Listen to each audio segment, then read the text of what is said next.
Mau kursus bahasa Jerman, tapi bingung mau kursusnya di mana? Tenang-tenang, bisa kursus secara online bareng Hair Ideal dengan biaya yang affordable. Kamu cukup siapkan laptop atau handphone dan jaringan internet yang stabil, kita bisa belajar bareng. Jangan lupa ya, hubungi di kontak person untuk iklan ini. Terima kasih.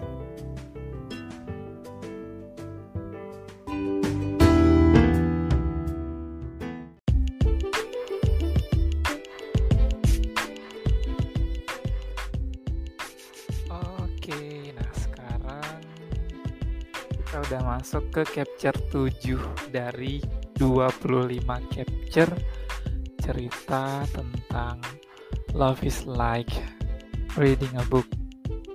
So, teman-teman, kali ini kita masuk ke capture 7. Gimana sih kelanjutan ceritanya? Mari kita dengar di podcast Ideal.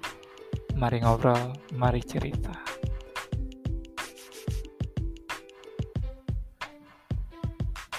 Kong menulis bukunya di perpustakaan, tapi dia tidak bisa berkonsentrasi karena dia khawatir dengan Artit dan dia sangat ingin mengunjungi rumah sakit. Tapi dia telah berjanji pada Jai, jadi dia hanya duduk di kursi dan menatap kosong pada layar monitor tanpa bisa memikirkan kata-kata atau menggerakkan jarinya pada keyboard. Maka ia memutuskan untuk menutup notebooknya dan pergi ke kedai kopi untuk minum sendiri. Sebuah toko perhiasan lain dirampok semalam setelah waktu tutup. Anehnya, pencuri masuk dengan kunci duplikat dan hanya mengambil uang dari laci tanpa menyentuh perhiasannya. CCTV tidak menunjukkan rekaman apapun karena dimatikan sebelum aksi. Kong mendengar berita dari televisi di dalam kedai kopi, tapi dia mengabaikannya. Dia tidak bisa fokus pada apapun karena dia merasa cemas dan setelah selesai minum, ia memutuskan untuk mengunjungi rumah Artit lagi. Dia pikir Artit pasti pulang untuk mengurus Ani atau mengambil persediaan untuk tinggal. Saat sampai di pintu gerbang, dia bisa mendengar suara dan seseorang membuka pintu. Jadi ia pun segera bersembunyi. Itu adalah Artit dan sepertinya ia sedang berbicara dengan seseorang di telepon. Apakah kau punya target berikutnya untukku malam ini? Apa maksudnya? Kong terkejut. Baiklah, kirim alamatnya, pastikan semuanya rapi. Aku tidak mau diterekam oleh CCTV. Mata Kong melebar setelah seketika saat mendengar pembicaraan tersebut. Dia ingin ingat berita perampokan yang dia dengar akhir-akhir ini dan mulai ketakutan.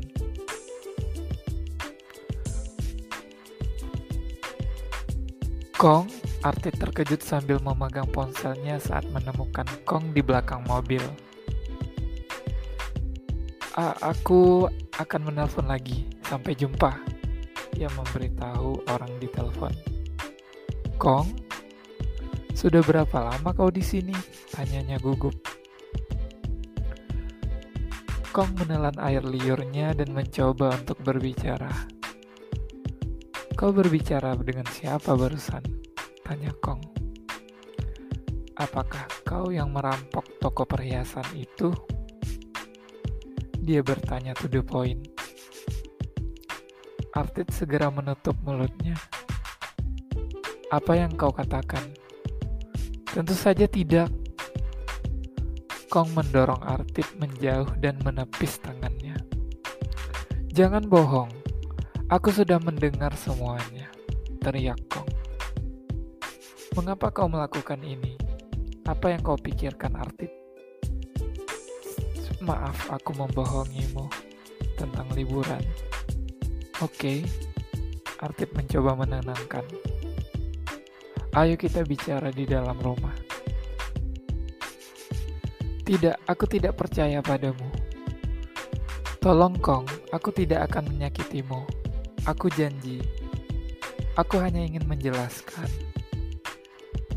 Kalau begitu jelaskan di sini. Apa kau gila? Kenapa? Karena kau melakukan kejahatan. Artit tidak tahan lagi. Dia dengan cepat mengunci tangan pria itu dan menyeretnya masuk. Kong berjuang keras untuk lolos, tapi ia kalah kekuatan. Ditambah lagi dia tidak bisa melihat. Saat mereka memasuki rumah, Artit melepaskannya dengan menjorokkannya ke lantai. Aku minta maaf, aku tidak bermaksud membohong padamu, tutur Artit. Aku tidak ingin kau terlibat dalam masalah ini, biarkan aku menyelesaikan masalahku sendiri.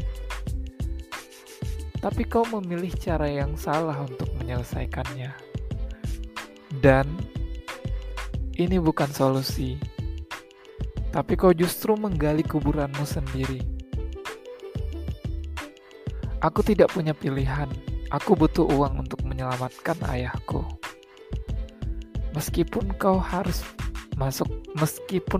masuk penjara, tidak akan, Artit memotongnya. Setelah masalah uang terselesaikan, aku akan berhenti dan tidak ada yang akan menemukannya. Aku memiliki caraku sendiri dan ini aman. Aman katamu? Tidak ada yang bisa menutupi kejahatan selamanya, Artit. Kong menyeringai. Bukankah aku baru saja mengetahuinya? Apakah kau pikir kau bisa lolos dari ini dengan mudah? Jadi kau ingin menghentikanku? Kong tidak menjawab. Dia perlahan bangkit dari lantai dengan meraih sesuatu. Berhentilah sekarang selagi kau masih bisa. Dia mengubah nada suaranya. Tidak. Aku tidak bisa. Aku minta maaf. Jika kau khawatir dengan uang itu, aku bisa membantumu. Tidak, Kong. Aku tidak mau bantuanmu, Artit menolak. Hanya jangan terlibat, anggap saja kau tidak pernah mengenalku. Tinggalkan aku, Kong. Aku tidak pantas menjadi temanmu. Kong tidak percaya dengan pendengarannya. Dia tidak percaya Artit akan mengatakan kata itu kepadanya. Hatinya hancur seketika. Aku mohon padamu, jangan lanjutkan ini. Kong hampir menangis. Aku mohon kau tidak menghalangiku, Artit memotongnya. Pikirkan tentang Ani dan orang tuamu. Kong berusaha membujuknya. Pikirkan apa yang akan terjadi jika ayahmu tahu tentang ini. Kau akan memberinya serangan jantung lagi. Artit membeku saat mendengar kata-kata pria itu dan syok. Kong benar. Dia tidak bisa membiarkan ayahnya tahu dan Ani. Tapi dia sangat membutuhkan uang dan pekerjaan itu sangat menjanjikan. Dan aman, pikirnya. Aku tahu, jawab Artit dengan nada rendah. Biarkan aku mempertimbangkannya. Pertimbangkan? Kau masih mempertimbangkannya? Kata Kong tidak bisa mempercayainya. Setidaknya biarkan aku melakukan yang terakhir ini, Kong. Artit membentaknya dengan marah. Biarkan aku menyelesaikan yang ini. Aku janji ini akan menjadi yang terakhir. Kong menggeleng tak percaya. Jangan lakukan sesuatu yang ceroboh, Artit. Jangan bodoh. Aku memang bodoh, sahut Artip. Aku tidak memiliki masa depan, pengangguran, tidak memiliki gelar, dan aku juga memiliki anak di luar nikah, dan pacarku meninggal karena melahirkannya. Hidupku sangat payah. Kong berbalik seketika. Setelah beberapa saat, dia menghela nafas panjang dan berjalan maju berusaha menemukan pintu keluar rumah. Kau mau kemana, Kong? Artip menariknya kembali. Melaporkanku ke polisi? Ya, Kong mengancamnya. Aku tidak akan membiarkanmu melakukan itu. Kau tidak akan merusak rencanaku. Dia menarik bahu Kong dengan kasar.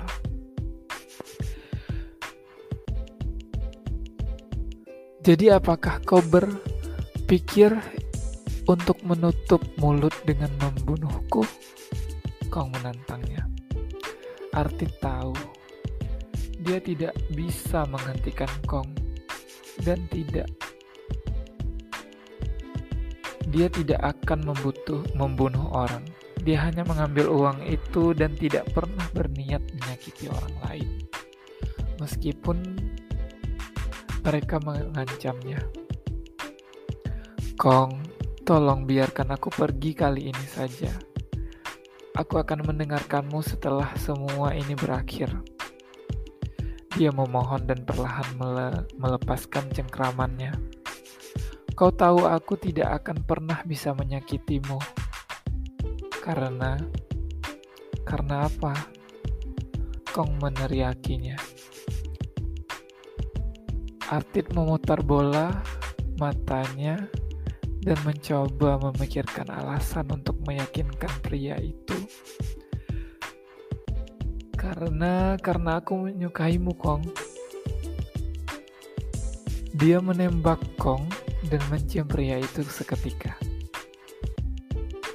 Kong kaget dengan tindakan Artip.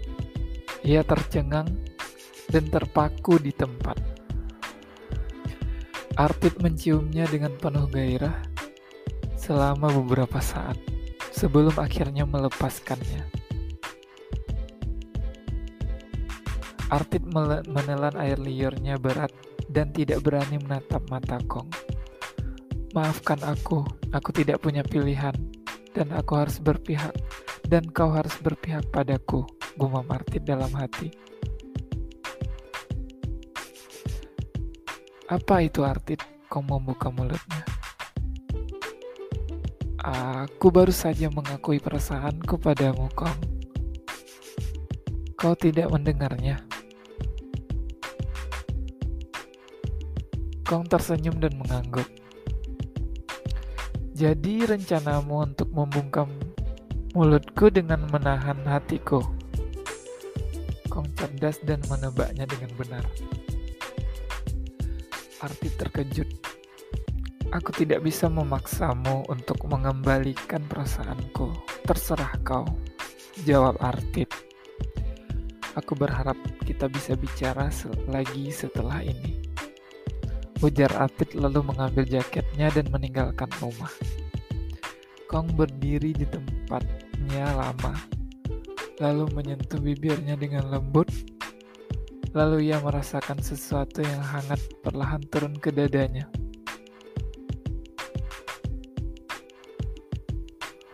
Wah, Aidil sama sekali nggak tahu kalau ceritanya bakalan begini.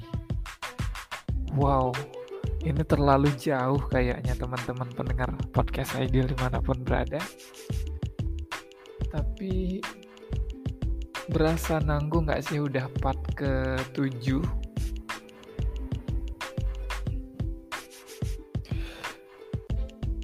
Jadi penasaran gitu sama kelanjutan ceritanya. Pada saat malam, Artip menjalankan rencananya, yaitu pukul 11.35. Targetnya adalah branded watch store kali ini. Dia mengambil kunci duplikatnya dan masuk ke toko dengan lancar karena security dimatikan sebelumnya. CCTV. Dia pergi ke meja kasir dan mencoba membukanya sebentar dan dia berhasil melakukannya. Tentu saja Artid adalah seorang ahli komputer sebagai gamer. Kadang dia juga melakukan pekerjaan hacker. Dia mengambil semua uang dan memasukkan ke dalam sakunya dan pergi menggunakan cara ya datang. Begitu berada di luar, mobil polisi tiba dan mengepungnya. Artid terkejut dan membeku di depannya.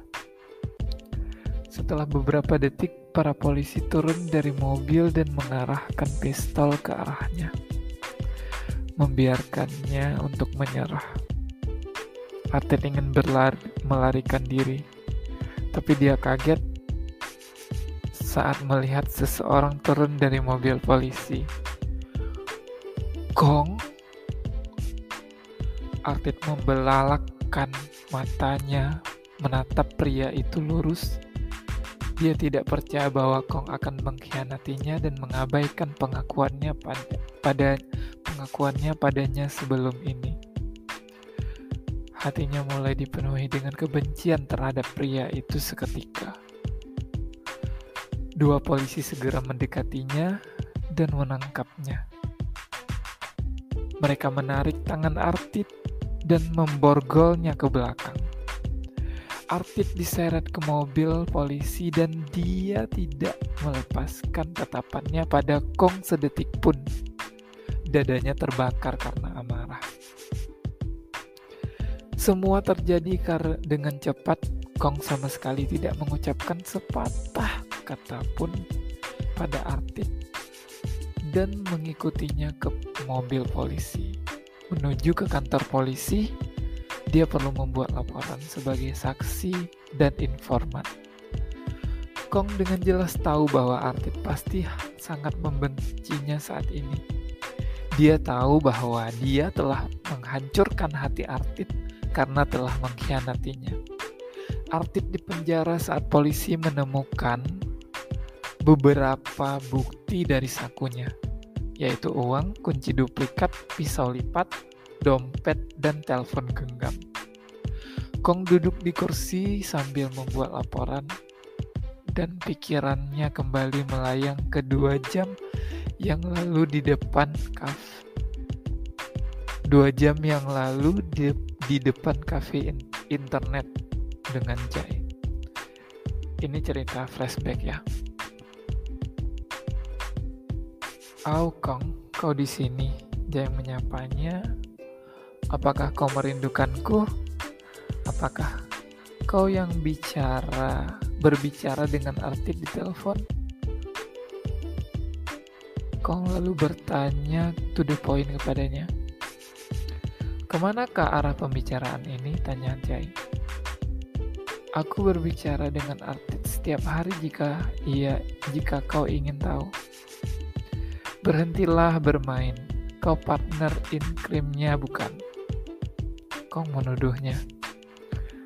Jai menyeringai dan membisu sejenak. Lalu ia meraih tangan Kong dan menyeret ke gang sepi. "Apakah kau terkejut setelah mengetahuinya?" tanya Jai. "Aku hanya mencoba membantu. Artid adalah temanku." "Kau bilang itu membantu? Sebenarnya kau mencoba mencelakakannya, bukankah begitu?" "Kami tidak punya pilihan lain. Artid butuh uang dengan cepat. Itu adalah satu-satunya cara dan kami merencanakannya begitu sempurna. Karena tidak akan ada yang tahu identitas kami. Tetap saja itu merupakan kejahatan dan dia akan dipenjara karenanya." Kong berkata dengan emosi. "Dia pantas mendapatkannya." Jai menyeringai. "Apa?" "Tidak ada." Jai segera mengubah nada suaranya. "Jadi apa sekarang, Kong? Apakah kau akan menghentikannya?" Kong bungkam seketika. Dia sudah mencoba menghentikan Artit, namun pria itu tidak mau mendengarkannya. Kong mengepalkan tinjunya dan berusaha menenangkan emosinya. Itu pilihannya, Kong. Kita tidak bisa berbuat apa-apa, lanjut Jai. Tapi dia pause sejenak. Tolong beritahukan target selanjutnya padaku, potong Kong. Apa yang akan kau lakukan? Aku akan menghentikannya, kata Kong. Sebelum ia melangkah terlalu jauh, Kong menambahkan. Apa rencanamu? Tanya Jai. Katakan padaku agar aku bisa membantu. Kau sudah sangat membantu dengan memberitahu alamat dan detail rencana kalian, ujar Kong. Setelah beberapa saat, pria itu setuju dan memberitahu semua yang ingin Kong ketahui. Hati-hati Kong, jangan melukai dirimu sendiri. Jai menggodanya. Ada kata baby, Jai menggodanya. Masih tetap ya si Jai ini menggoda si Kong tadi. Kong mengunjungi sel Artit. Nah tadi itu flashback, sekarang kembali ke cerita. Kong mengunjungi sel Artit sebelum meninggalkan kantor polisi. Artit duduk di lantai yang dingin dan melotot padanya dengan penuh kebencian. Aku tidak akan meminta maaf padamu, Artit. Kong membuka pembicaraan. Karena kupikir aku melakukan hal yang benar. Artit tertawa terbahak-bahak. Well, kau memang tidak pernah berbuat salah, bahkan tidak sekalipun. Kau adalah malaikat yang selalu menaati peraturan surgawi. Jangan repot-repot bicara dengan iblis sepertiku. Pergilah. Aku tahu kau sangat membenciku karena melakukan ini dan kau mungkin menyesal karena tidak membunuhku waktu itu, kata Kong lagi. Seharusnya kau membunuhku saat kau punya kesempatan.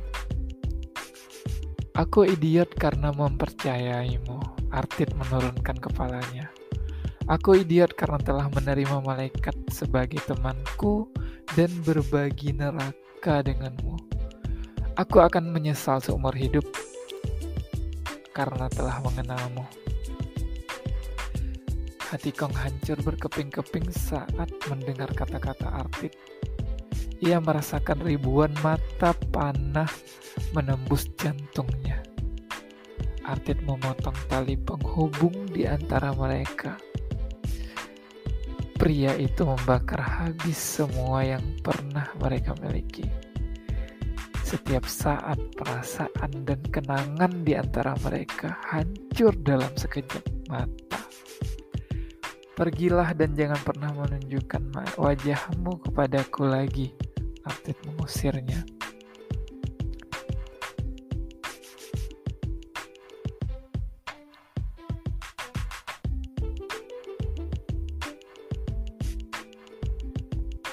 Aku akan menjaga keluargamu untukmu.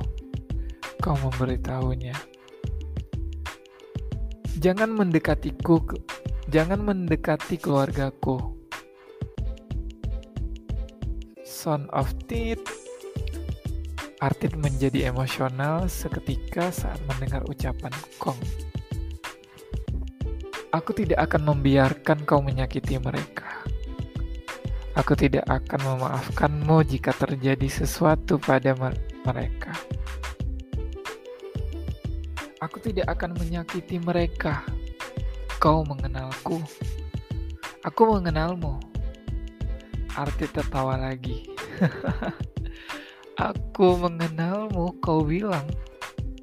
Permisi, aku tidak tahu siapa kau sebenarnya. Aku tertipu olehmu. Tidak ada lagi yang bisa kukatakan kepadamu. Jika kau berpikir seperti itu, jawab Kong. tolong jagalah dirimu sendiri, bayar kejahatanmu. Artit, hadapilah dengan keberanian. Hukuman apapun akan dijatuhkan kepadamu. Aku akan menunggumu keluar, Artit. Dan kita akan mulai lagi. Kong menambahkan, jangan berpura-pura bersikap baik. Aku tidak butuh simpatimu. I'm not, kata Kong. Hanya itu yang bisa kulakukan. Aku tahu, aku tidak berharap kau akan memaafkanku. Aku melakukan ini karena kau adalah salah satu orang terpenting dalam hidupku. Dan aku tidak ingin kehilanganmu. Aku berusaha menyelamatkanmu. Kong membungkukkan kepalanya pada Artit. Maaf, aku datang mengunjungimu lagi segera.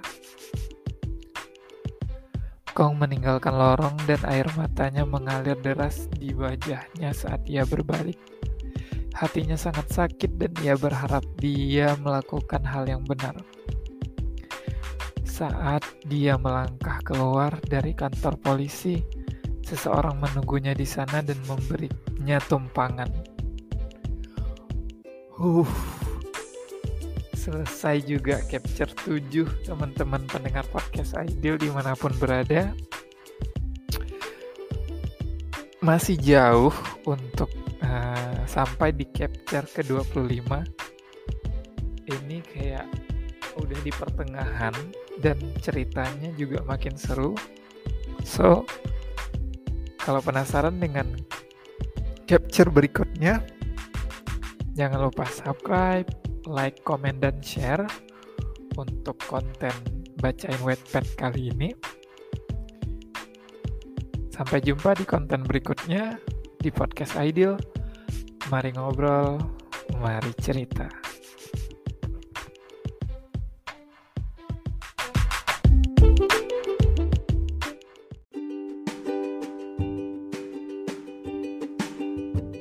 Mau kursus bahasa Jerman tapi bingung mau kursusnya di mana? Tenang-tenang, bisa kursus secara online bareng Hair Ideal dengan biaya yang affordable. Kamu cukup siapkan laptop atau handphone dan jaringan internet yang stabil. Kita bisa belajar bareng. Jangan lupa ya, hubungi di kontak person untuk iklan ini. Terima kasih.